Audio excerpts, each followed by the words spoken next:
Hi, my name is Emily Janos, and I am an interventionist with the Houston ISD Dyslexia Intervention Department.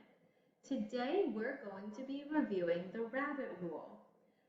You won't need anything except for the video in front of you and maybe some materials for the after when you're going to work on your own. But for now, just sit back and watch and listen and learn about the rabbit rule.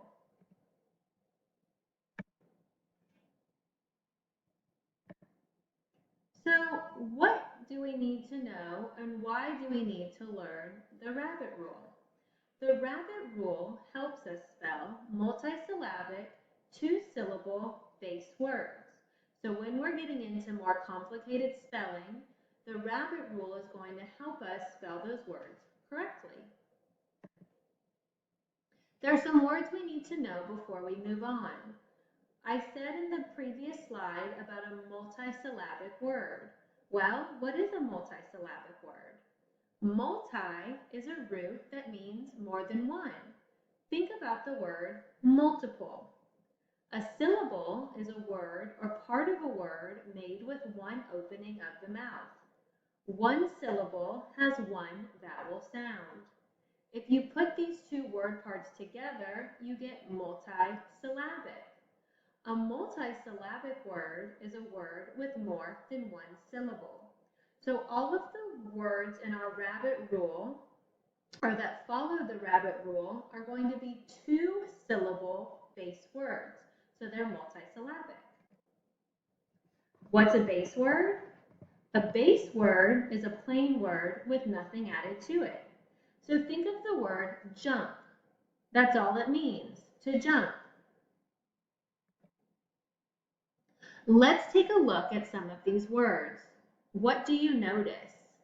Ladder, muffin, tennis, mitten, rabbit, puppet. What do you notice that's the same in all of these words? Good. Did you notice that there are two medial consonants that are the same in each of these words? So in the word ladder, I have two D's in the middle. Let's look at the word ladder. Do I hear both of those sounds? Ladder. No, I only hear one sound. D. What about in muffin? Good, I only hear one sound, but I'm spelling that sound with two F's. What else do we notice about these words? Ladder. How many syllables? Muffin. Tennis. Good. All of these words have two syllables. Mitten. Rabbit. Puppet. They all have two syllables. So I have two-syllable base words. I have a medial consonant sound. And now let's take a look at that vowel. Ladder, muffin, tennis, What sound does the vowel make? Is it making its long sound or its short sound? Good. The vowel in all of these words is making its short sound. Ladder, muffin, tennis, mitten, rabbit, puppet. They all have that short vowel sound. So let's think about what all of these words have. They all have two syllables. Each of those words was a two-syllable base word. Each of those words had a short vowel, and each of those words had one medial consonant sound. When you have all three of these checkpoints, you know to use the rabbit rule. The rabbit rule tells us to double that medial consonant sound. So when we have a two-syllable base word, a short vowel, and one medial consonant sound, we need to double that medial consonant sound when we're spelling our words. There's one more rule before we go on. There are some letters that we do not double when we're spelling real English words. Those letters are here on this page. H, K, Y, J, V, W, and X. When we have these words or these letters in the medial position, we don't double them because we do not double these letters in real English words. So let's try out some words. Let's think about the word muffin. Muff-in. How many syllables does it have? Good. The word muffin has 2 syllables. Let's think, does it have a short vowel? Muffin. Yes, it has that sound.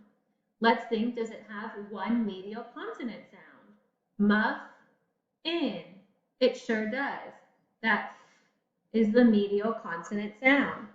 So, will the word muffin fall under the rabbit rule? Yes, it will. We need to double that medial sound. Let's look at our next word, cable. Let's break it into syllables. K-bull. It's 2 syllables, but does it have a short vowel? K-a. No, the A says it's long name. So this does not meet the checkpoints and would not be one of our rabbit rule words. What about the word puppet? Pup-et. Et. I have 2 syllables. I have the short vowel and I have a medial consonant. So this is going to be a rabbit rule word. And then our last word that just came up is blanket. Why is blanket not part of the rabbit rule? Good. You might have seen that there's 2 medial consonant sounds in the word blanket, N and K. So we don't need to double any consonants. Let's try a we do. Let's talk about the word happen. Happen has how many syllables? Good, it has 2 syllables. Does it have a short vowel? It sure does, ah. And is there one medial consonant sound? Good. If you think that happen is a rabbit rule word, you're right. We need 2 P's in that word. What about the word magnet? How many syllables does the word magnet have? Good, 2 syllables. But good, you hear the g and the n in magnet, so you know that it's not a rabbit rule word. What about the word tennis? Do we think that tennis needs 2 n's? Absolutely. Great job. Last word, contest. Contest. Good. Just like magnet, we don't need to double anything because there's 2 consonant sounds, n and t in contest. All right, now it's your turn. There's 4 words on the board. I'm going to give you some time and I want you to decide if these words fit under the rabbit rule or not rabbit rule. You may start now.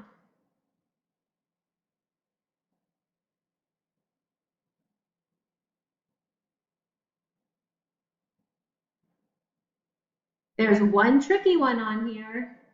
I bet you can get it. Let's go ahead and check our work.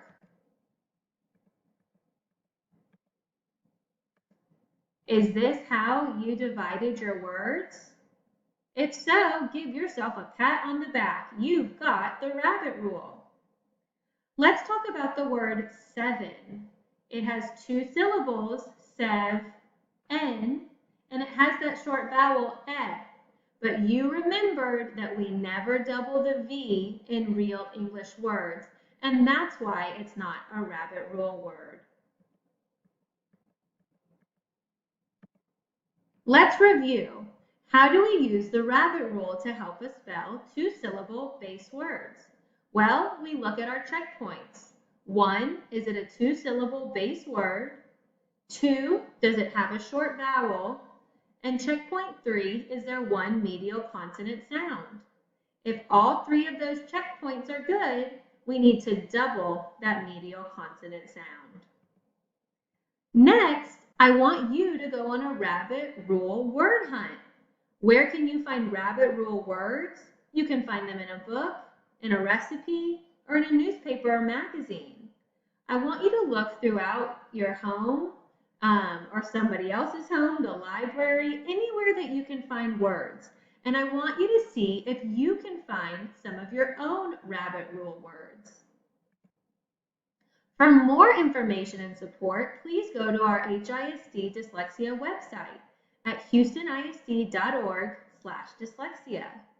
Thank you so much for joining me today, and I hope you learned something new about the rabbit rule. I'll talk to you soon.